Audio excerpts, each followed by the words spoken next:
Welcome to the Genius Factory. Enjoy the video.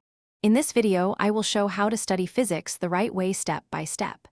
Start by choosing one core concept and one representative problem to solve, then read selectively for the key ideas that directly help with that problem. Alternate between solving problems and reviewing concise notes to reinforce connections. Track mistakes and revisit them after intervals to ensure lasting mastery and steady progress. Approach physics problems like experiments. Predict an answer, then test it through calculation and reasoning. Sketch diagrams and label knowns with digits and units so you never lose track of assumptions.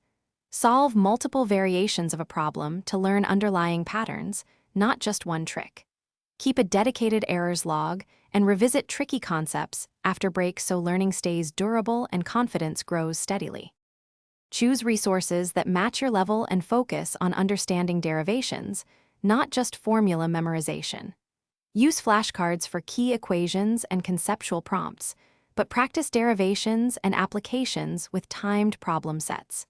Teach concepts aloud to a peer or an imaginary student to reveal gaps. Schedule regular review sessions and mix problems across topics so you build flexible problem-solving skills rather than fragile memorized routines. Thanks for watching. If you found this helpful, don't forget to like and subscribe.